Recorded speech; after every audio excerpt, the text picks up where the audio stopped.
What's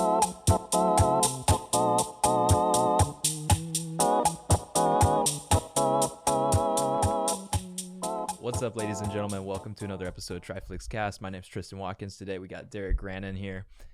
This is the show where we are interviewing creative, innovative entrepreneurs, people trying to make a difference in their community, trying to help people grow as well as develop themselves.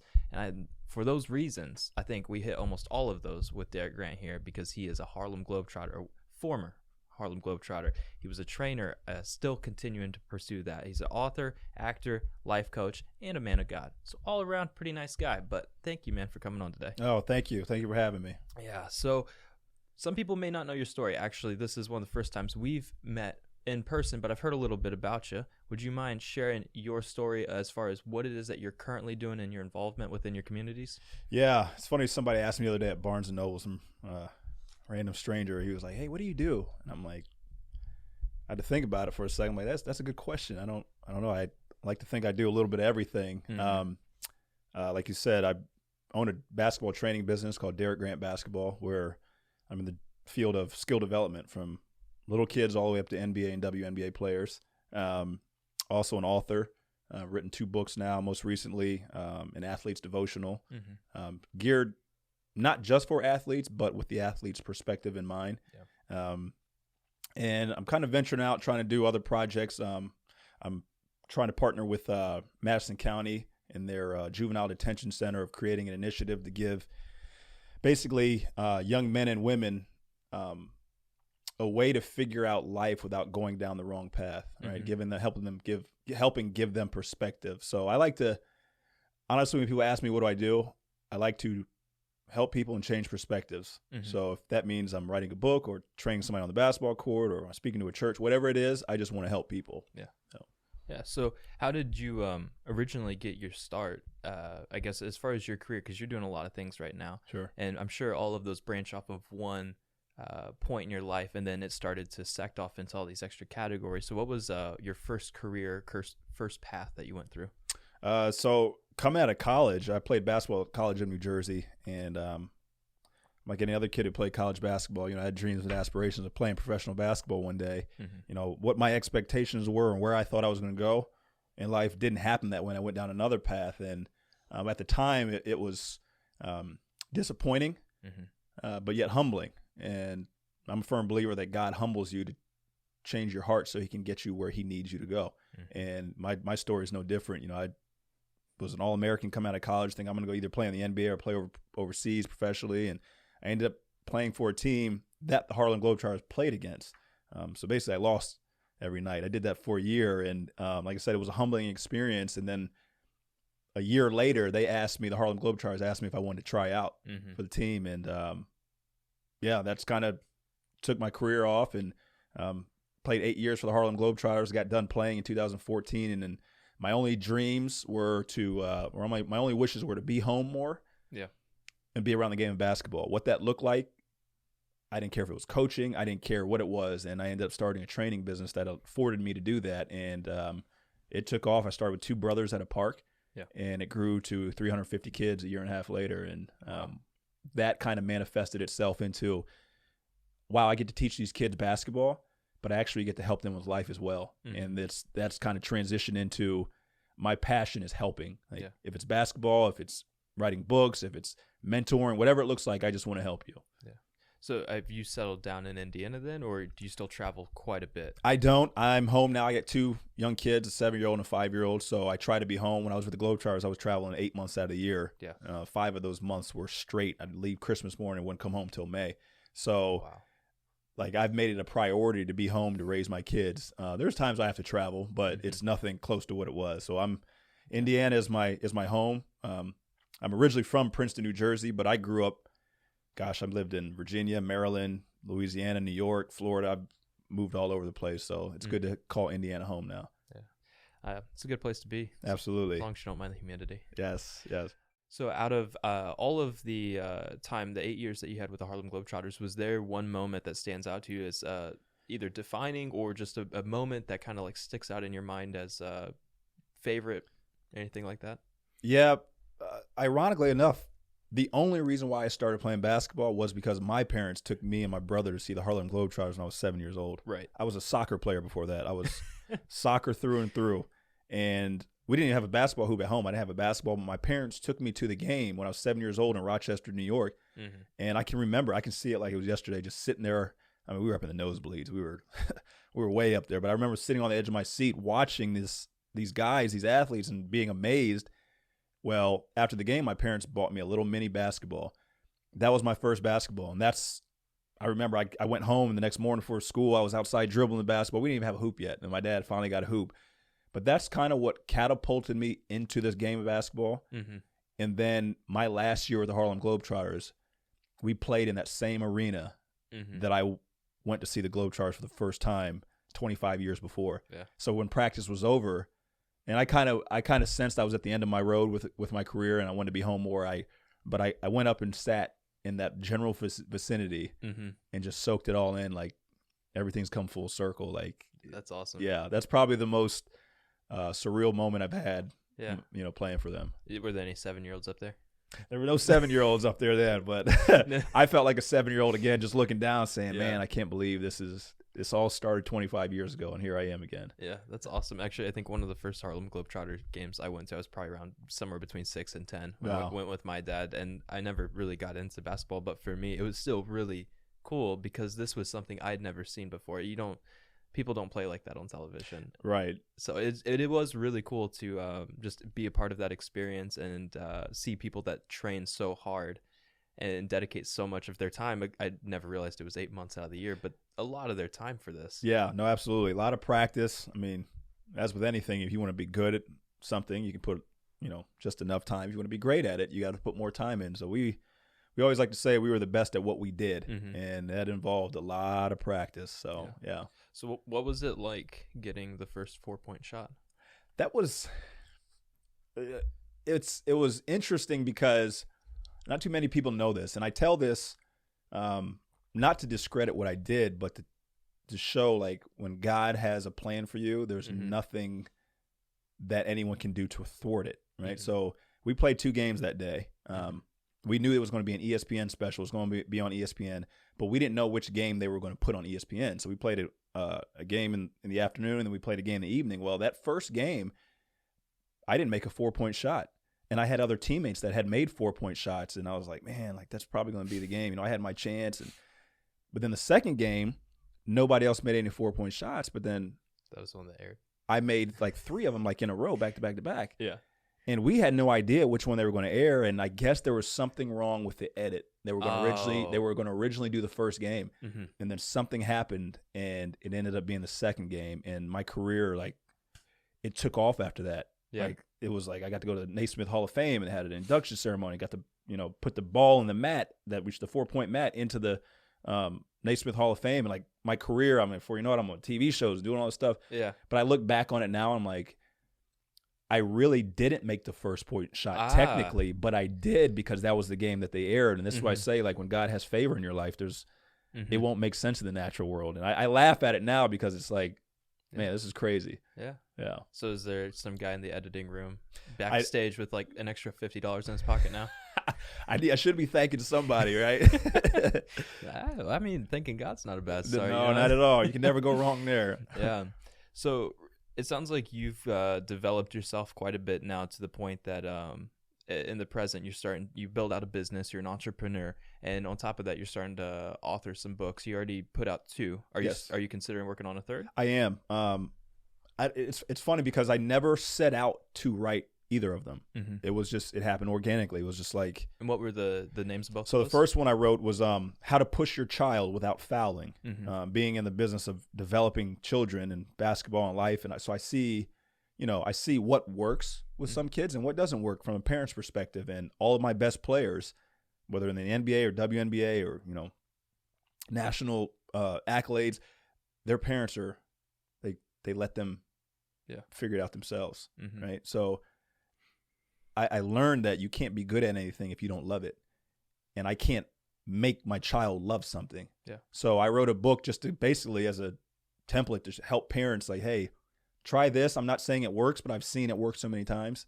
Yeah. And then I went through a really tough time in my life here in 2018, 2019, and I lost hope, right? Yeah. And to gain hope back in my life, I would just start writing and just start writing in my phone and start writing. Well, each entry ended up being 100 of them.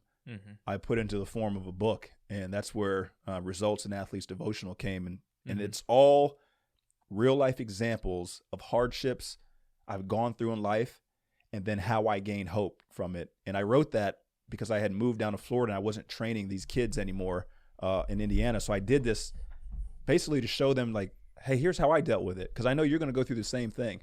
And that's how that book came about. So will I write a third one?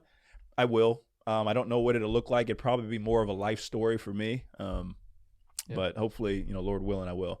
Yeah. Do you have any subjects in mind for it, or any topics, anything like that you're thinking about including? I'm kind of, the premise I'm thinking of is a book of thankfulness, right? Things that have happened in my life, hardships, setbacks,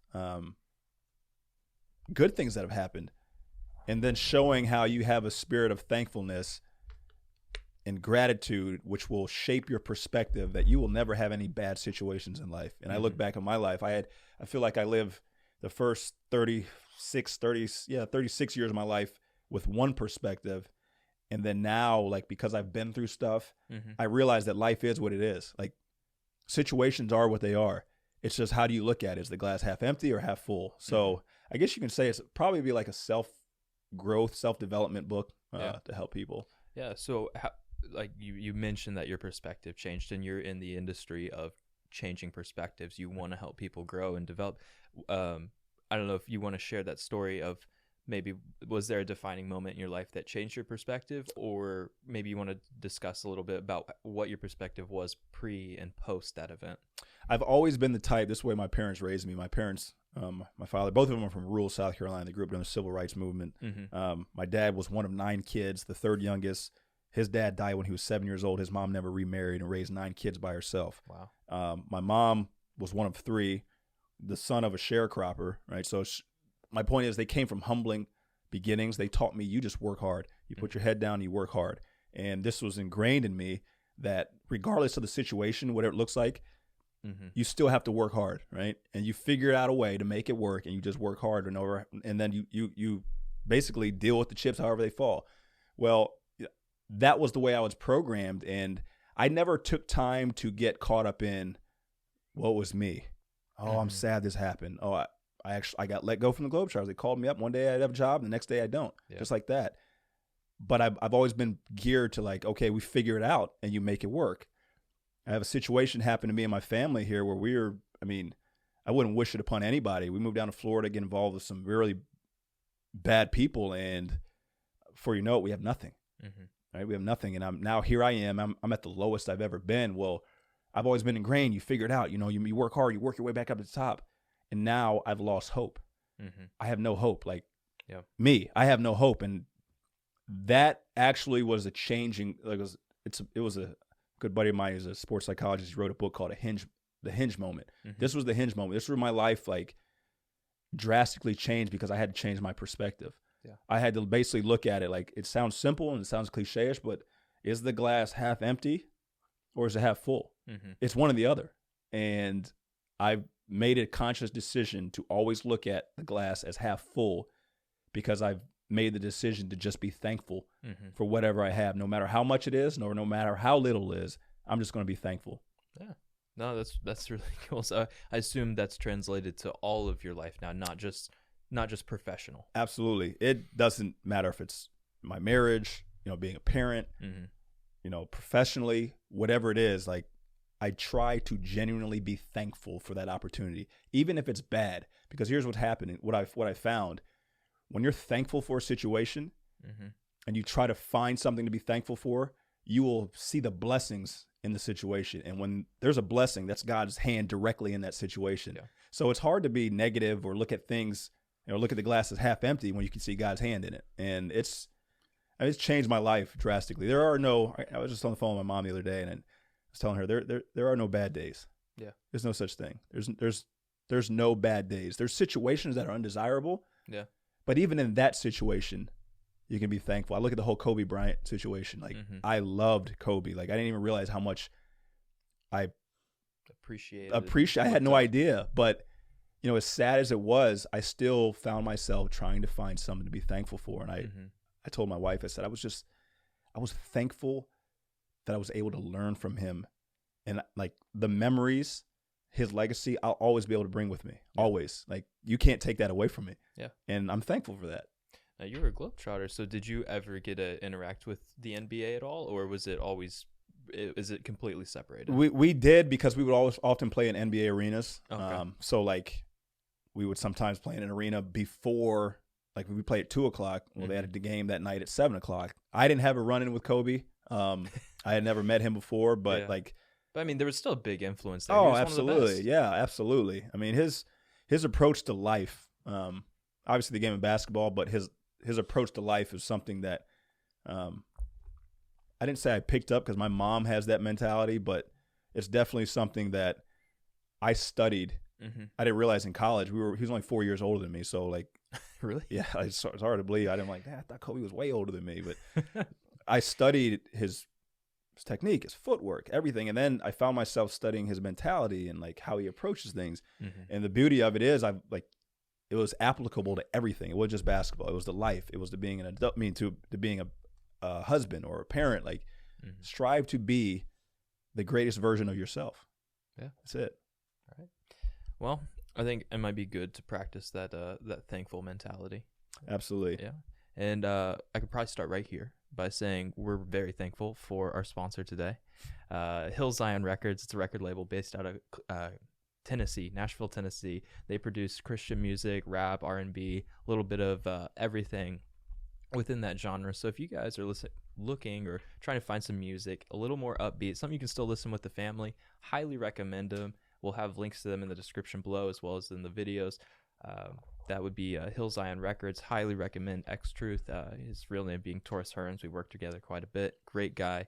And talking about that mentality, he actually is probably one of the most consistently thankful and dedicated people I've interacted with, no matter the situation, because sometimes we work together on projects and other people interact, and sometimes they don't always have good news, right? But he still always finds a way to show his appreciation and thankful in those situations, and is never afraid to put down his pride and to really dig deep and try to find something good in that situation. So for those reasons, we're happy to work with them, and we're very proud to have them as one of our sponsors. That's awesome. Yeah. What type of music do you listen to? Really big into Christian music. Yeah. It's funny.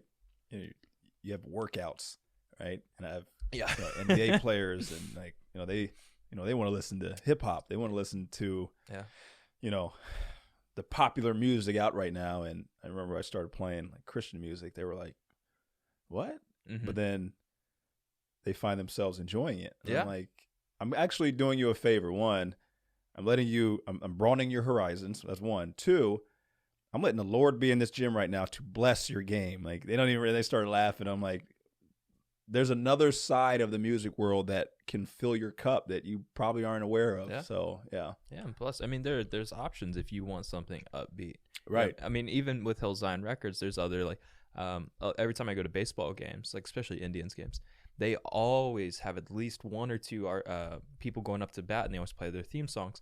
And a lot of them will be using KB or Andy Mineo, which are both Christian rappers.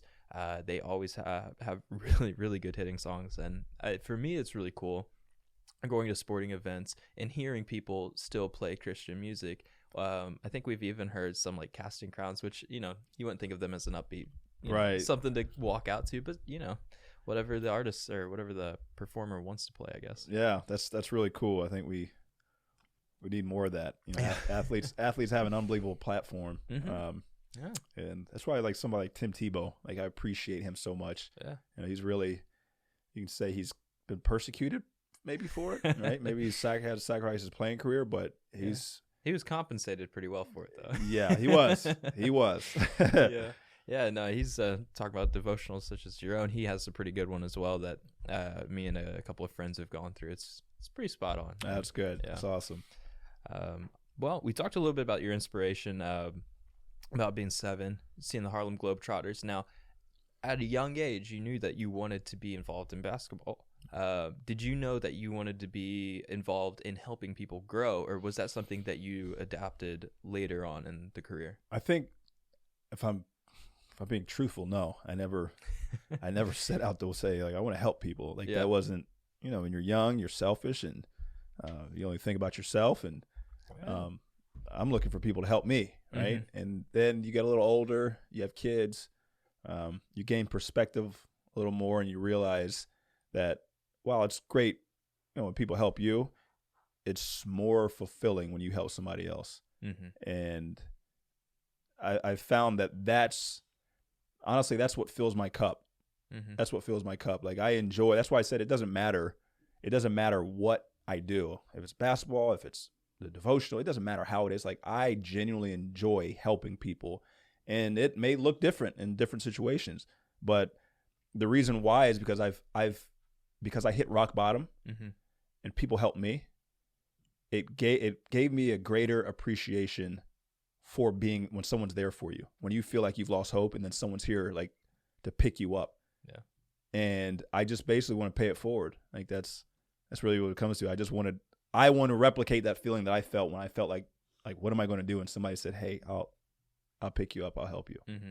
Now, does that have anything to do with your phrase committed to excellence? Be committed to excellence. Yeah, I developed that when I started my skill development company, because I've everything I do in life, I was just having this conversation with my son this morning.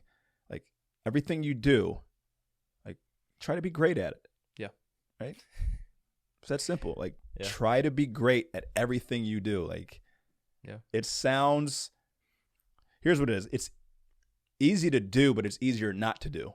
And when you commit to something, that means you'll like come hell or high water, you'll do it. Yeah. Right. You've committed to it, whether it's a marriage or being a great parent or like whatever it is, you have committed to it. So I'm like, okay, be as great as you can, the best version of you, and commit to it. So be committed to excellence. And that's kind of how I came up with it. Yeah. I have a couple of close friends, and we're always trying to help mentor each other, and as well as family members. And I was explaining to them that they just always seem distracted on their phones, and they're asking me for help, and they're like, how do I get my life together? And I mean, there's tons of good advice that anybody could provide, but one of the things that I noticed specifically in their situation is because they're always on their phone, they're always distracted. And if you're distracted, if you're trying to do more than one thing at a time, that means you're not giving 100% to both of those things. So I was explaining that you need to, one, less time on the phone. Right. But I mean, they can be used for productivity, but in this specific case, it was more of a distraction than a tool that was benefiting them. So I explained, whatever it is you're doing, make sure, like you said, do it with excellence. But I was using the phrase of like, do your best. And even if it doesn't come out perfectly, or it doesn't turn out the way you expected it to, you can still look at that moment and say you did your best. That's it. That's what it comes down to. I coach girls basketball, Bishop Start High School, Indianapolis, and we've been preaching all year as a staff. We've been preaching to the team, like, just give your all. Yeah. That's it. Just give your all. Well, we end up losing the championship game of sectionals in 4 overtimes to a team that on paper, we had no business going 4 overtimes with them. Like they should have beat us by 20. Yeah. But these girls gave their all. Like they gave everything they had. And while we lost, like I slept better that night than any other night, because I knew like we did it. Yeah.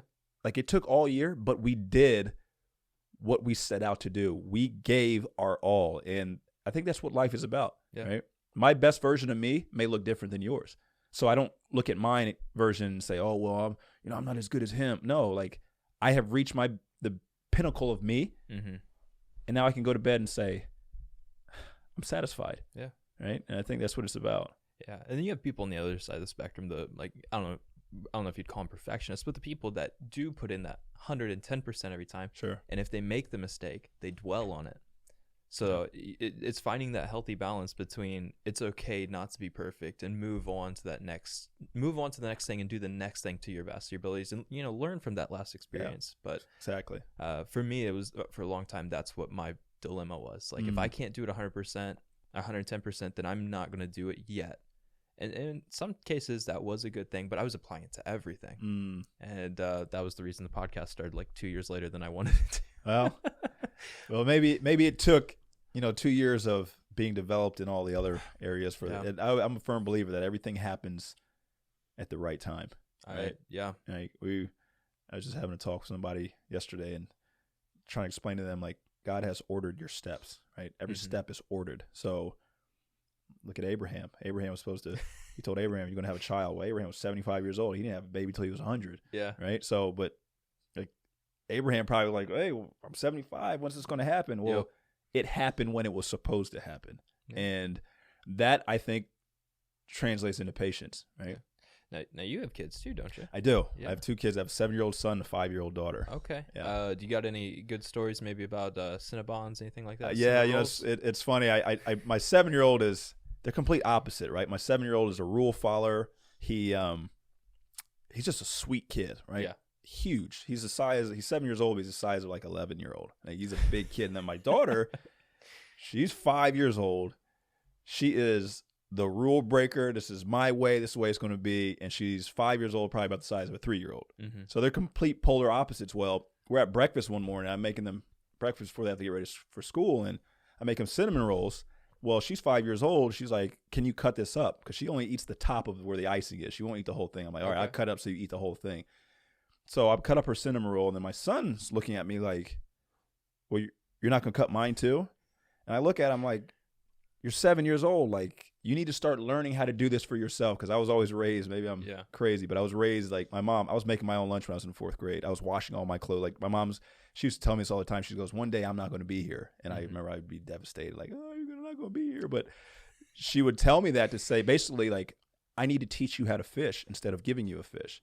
So I have that mindset with my children. So with my son, he's 7 years old. And he's like, you're not going to cut my cinnamon roll? I said, no, you can cut it yourself. So I go and get him a butter knife because I'm a good parent. I don't want to give him a steak knife to cut cinnamon rolls.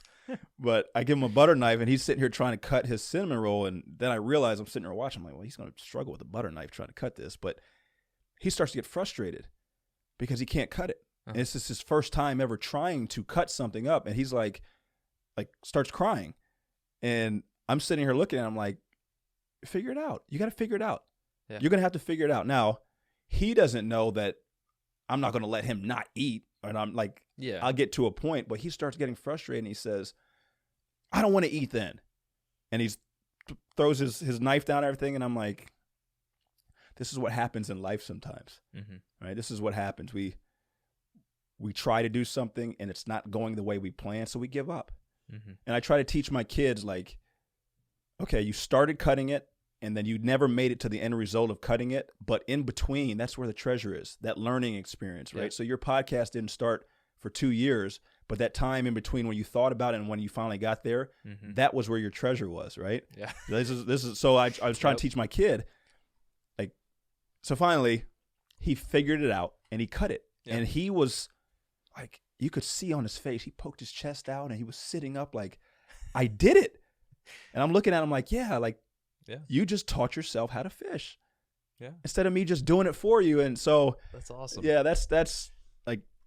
that's how I try to raise my children, because I felt like that's helped me in my life because my parents raised me that way. And sometimes it's trying, right? As being a parent is sometimes, but I'm a firm believer. Teach them how to fish. Don't just give them a fish. Yeah. Is that in, do you include that in any of your books or anything along those lines? Or is that something that maybe you share more personally? I do talk about that in my book. I'm a firm believer, like, I can teach you something, like basketball wise. I can show you something, but I want you to figure it out. Yeah. Right. I want you to figure it out. So that way it's organic and it's coming from your perspective. Cause it's like, I can point it out, but you won't, until it settles here in your heart, then it won't resonate. Yeah, we have a lot of people on here that have either dropped out of college or they ended up pursuing a career that had very little to do with their degree. And I always ask them, we'll ask you this similar question in a moment, but what was it that helped you learn the most? And very rarely do they ever say formal education. Now, I mean, they say it was a good prerequisite for what got them in there, or it gave them some fundamental knowledge that helped them excel. But almost every time when it comes to learning and absorbing information in that treasure period, that journey moment, it's almost always doing. I went out and I tried it, and now they're the people that we're interviewing I would consider proficient, or at least, or maybe even excellent, expert levels. But almost all of them come in and they're like, yeah, I tried it at one point in time and I liked it, or maybe I didn't like it, but I stuck with it. And eventually I got to the point where I am now, where people come to me and they ask me for either leadership, for discipleship, for different forms of advice, whatever it is that they're good at. People come to them because they consider that person knowledgeable in that subject. Yeah. So I am curious about your experience. What has been the biggest providing of learning for you, or the thing that's helped you the most grow? I think going through the fire. Yeah, right? the hinge moment, right? Yeah, the hinge moment. I think going through the fire, and I use the analogy, like, I can tell you the stove's hot, but you won't really know how hot it is until you touch it. Yeah. Right? And then when you touch it, you'll never touch it again. Yeah. And you feel that burning, you'll never touch it. And I think back in my life, like, these learning moments where maybe society may view them as losses or bad breaks, like, that's where I learned the most. Yeah. College for me, I went to college and I was general business, right? I didn't know what I wanted to do. I was just general business. And what I found from college is I don't remember anything from actual class. I'll be honest with you. I don't remember, like, yeah. But what I did learn was time management, right?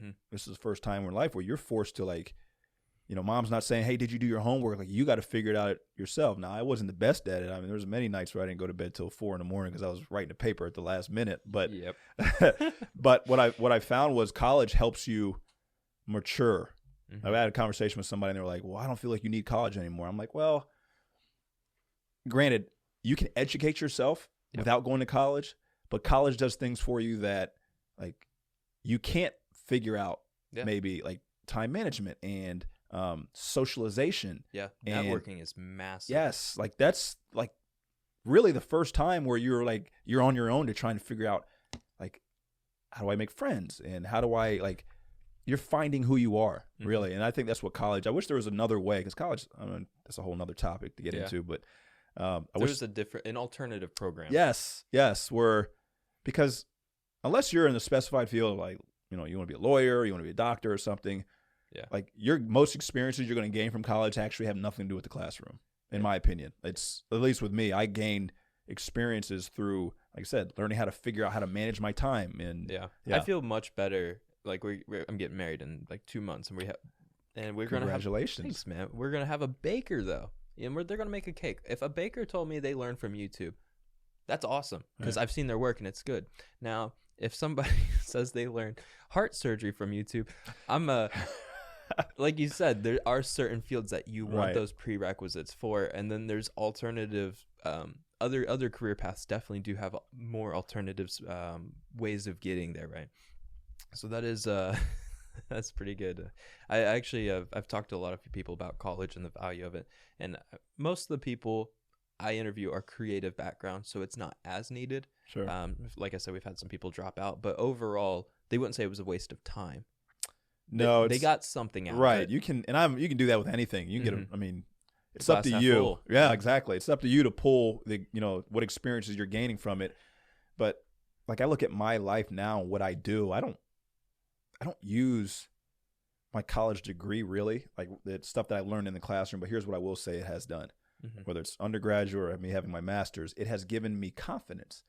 It has given me confidence. I can go into a room, and while I don't think about it subconsciously, though, because I remember when I didn't have a degree and I didn't have my master's, like, oh, I don't know if I want to go sit down and have a meeting with this guy who's a CEO. Like, you just, you know what I mean? So it's helped me to feel equipped enough to step into a room where maybe I wouldn't have. But I found that there's a generation coming up now, and I applaud them, that they're figuring out a way to win without going down this cookie cutter road that we've been seeing for so long. Yeah. And I think that's awesome. Yeah, we had a guy on here that makes his living playing video games. That's It's like that did not exist 10 years ago. that is awesome. but he found a way, and Yeah. he does it professionally as 2K player, and he worked hard. He went to college. He was going to play NBA. He had he was supposed to play college ball. He had a full ride, and he was hoping to get into the NBA. Had body problems. I believe it was like a knee surgery or something like that, or shoulder, something where he was taken out and wasn't able to play. And then he found the outlet of 2K. He didn't make it his first year. He tried out again, and then he ended up making it into the league where he was able to play professionally. Wow. They keep the top 3, cut the bottom 3. He was like 4th place, so he got cut, and then tries out again the following year and makes it again. So Wow. he just constantly grinding, constantly working, and trying to keep that positive mentality. Like you said, you got to have hope, and he was definitely somebody that I've met that exemplified that really well. That's really cool. That's awesome. I would love to play video games for a living. Yeah. That would be cool. Yeah, they say it is pretty strenuous. I was watching an interview the other day, and they said, do you feel like the amount of work you put in is equivalent to a physical sport? All of them said no. And I mean, to a degree, I mean, you're not going to the gym, you're not lifting weights, you're not doing 5 a.m. practices, Right. but they're still working for over, somewhere between 8 and 12 hours a day, very little breaks. They're taking energy drinks all day because they have to be alert the entire time. You don't get on and off moments. It's like you have to be aware. So even though it may not be physically strenuous, there is a great amount of mental energy that is exerted on a 9 to 5, or usually it goes beyond that, but it is a 8 to like 12-hour day of Wow. you just have to be constantly aware. Yeah, I bet. Yeah. Yeah, it's anything that engages your mind and forces you to be on all the time. I mean, Wears you out. You're going to be exhausted. Yeah. All right. Well, we got about probably about 10 more minutes here, and then we'll wrap this up. But we got a couple of good questions I think we had, and I'm curious. You have a little bit of experience, and we talked about whenever you got your 4-point shot, whether or not that was first. We'll leave that up to people listening. But you said it kind of jump-started your career, and it allowed you to get a lot of opportunities that prior hadn't existed, such as TV roles, getting some like Good Morning America spots. Would you like to talk about any of those? Yeah, I was joking, laugh with people all the time. It was cool. Like one time, I remember my mom called me, and I'm sitting in the makeup room to the Today Show. Yeah, and it just so happened that Kim Kardashian was a guest host with Hoda. Kathleen wasn't there. Maybe Kathleen was there. Yeah, but Kim was there.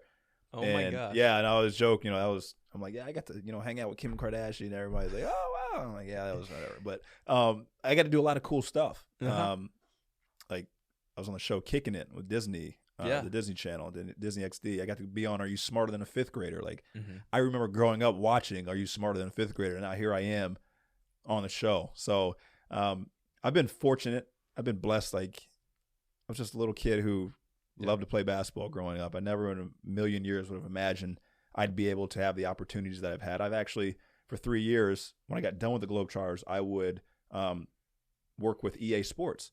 Yeah. And I was a motion capture actor. So basically, I would do all the facial expressions for LeBron, Kevin Durant, Russell Westbrook, all these guys in the NBA. Wow. And then I would do their signature moves in the game. And I got to do that for 3 years. So that was really cool. Was that in parallel with Harlem Globetrotters, or was that something it was after. Oh, okay. Actually, so if you go on YouTube, I did impersonations of LeBron, Shaq, Kobe, and they were on ESPN. And when we had that game on ESPN, they showed it kind of like at halftime, and it got like 1 million views on YouTube like in the first week. Yeah. It blew up. But then because of that, these producers for NBA Live that comes out with EA Sports, they saw this and they were like, man, we need somebody who can like mimic LeBron's jump shot. We need somebody who can mimic Kobe Bryant in the post. And somehow they got a hold of me, and like I said, I did it for 3 years. I'd go out to Vancouver to their motion capture studio for a week at a time, 2 weeks at a time, and do that 2 or 3 times a year to shoot the video game. Yeah, that's awesome. That's I mean, our background, of course, being video, and what got me started, because you were talking about like at the age of 7, you saw Harlem Globetrotters, and that was what you're like, all right, this is what I want to do. I want to play basketball. Sure. When I was probably about 10, 12, I saw some YouTube videos, and this was when YouTube first was launching, and I saw VFX videos, and at the time, they weren't as good. Right. Looking back on them, but overall, what it did do is it inspired me to go into video and to make these short little films and do VFX work. So whenever it's really cool getting to talk to people that have, even though you weren't editing them, you were still a part of that process of doing VFX work and motion capture. And like, to me, that is one of the coolest things that's available right now in our industry. It's really, technology. I remember NBA Live 03. Like, I remember playing that, and then like, who would ever have thought, like 15 years later, now here I am actually like helping make the video game. Yeah. That's where I like in life, like this second third of my life, Lord willing, like I've come to with the perspective, like, you never know. Yeah. Like, you never know. Like, you can be anything you want, because you never know what road God may take you down. And that's kind of like where I'm at now. Like, I've always enjoyed acting. Yeah. I enjoy film. Yeah. Right. I enjoy storytelling. I enjoy helping people. So, like, end game, what I'm thinking is I would love to put everything together, right? Put it all together and make like a movie. Right? Yeah. A movie that will provide hope and inspire and, tell a story. And because at the end of the day, I think that's what it's about. It's just helping people, helping provide perspective for people to help them to carry on in their journey in life. So that'd be awesome, cool. man. Yeah. You're talking about taking a lot of roads, and I assume you've been on quite a few yourself, because you've been to 70 countries now? 70 different countries. Yeah. Out of all of those, is there one that stood out as the most unique, or just something that you wouldn't mind going back to again? I have a category of most unique. I have a category of I would love to take my family there, and I have a category I have no desire ever to go there again. Most unique would definitely be Dubai. Okay. Yeah. I actually went there while they were making the islands that were in the shape of a palm tree. Yeah. So I was there while they were doing it. So I remember we went to the 20th story of a hotel, and you could see out into the sea, and these barges were coming and dumping sand to form an island, which was crazy to think that, like, they're making an island. Probably Australia or New Zealand is someplace I would love to take my family one day. Yeah. It's beautiful there. The people are unbelievable. The culture. And then countries I probably have no desire ever to go back. I went to Libya. That was I probably won't go back ever again. It was food, environment, culture. Food. We were at the airport, and our promoter he came around with a bag and was passing out looked like burgers in foil, right? Yeah. And we open it up, we take a bite. I'm like, man, what is this? This isn't a burger. He's like, oh, those are camel burgers. Oh. I'm like, yo, like, you got to tell me. Like, I never planned on eating a camel. And like, everybody, like, we're like, oh, we didn't eat it anymore. Really? But yeah. And that was an interesting 2 days I spent in Libya. It's hard to get. I've heard. I'm really big into cooking, and I really, really enjoy watching like Gordon Ramsay, and he does some of these like uncharted things. Yeah. And one of them, it may have been Libya. I know it was around that region, but there was they had a camel farmer, and he's like the only one there. I don't know if it was taboo or they're just hard to raise or what the reason was, but there was only one guy in this entire city, and they end up showing how to produce and make camel meat and all this. Wow. And I would love to try it, but it sounds like maybe it one wasn't as good. Let me just put it like this. Imagine you go to eat something and you think it's going to be one way, and then it's not even close. Like the texture, the consistency of it, I couldn't get my mind. There was a mental hurdle I couldn't get over with that one. It's like when you drink Sprite and you thought it was just sparkling water or something. You're like, this wasn't what I wanted. Yeah.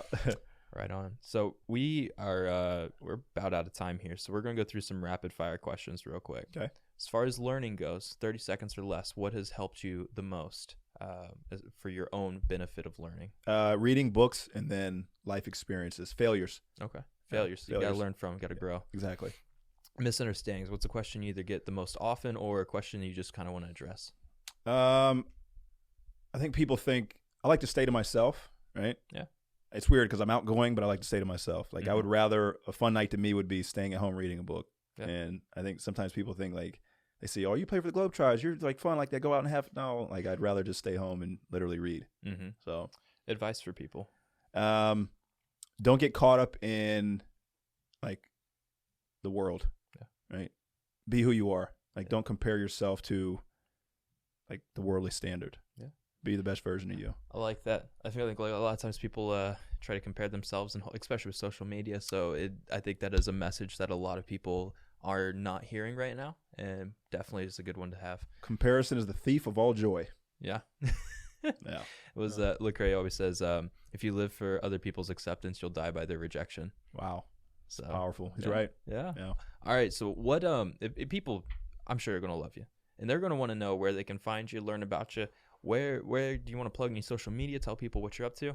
Yeah, so you can find me on Instagram. It's Derick Grant Results, DERICK, Grant Results. I'm on Twitter, DG Basketball 2, and a website, DerickGrantSpeaks.com. It's Derick, DERICK, DerickGrantSpeaks.com, and then Derick Grant Basketball, and you'll be able to find all you want to know about me on there. Yeah, thanks, man. We really appreciate having you on. Oh, thank you for having me. Yeah, I hope you guys enjoyed having Derick on here as well. If you guys did, definitely check out the links. We'll have those in the description of the video, as well as if you're watching on Spotify, Google Play, iTunes, anything like that. Check out the videos on YouTube. Highly recommend it. Love getting to see the faces with the people we're interviewing.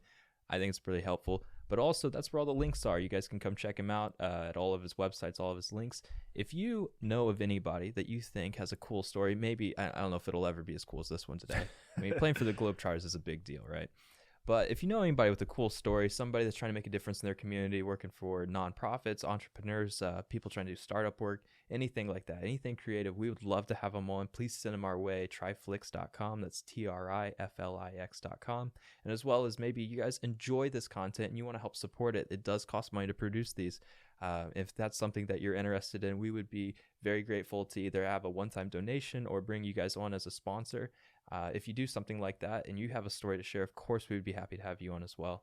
But all in all, we appreciate having people like Derick on today. Be sure to check out his book, Results. I'm sure you have this listed on Amazon, right? Yes, it's on Amazon, BarnesandNobles.com. Yeah. You can go to DerickGrantResults.com and buy the book if you want to. Buy it directly. Support local artists. That's right. Thank you. Have a good one. Bye.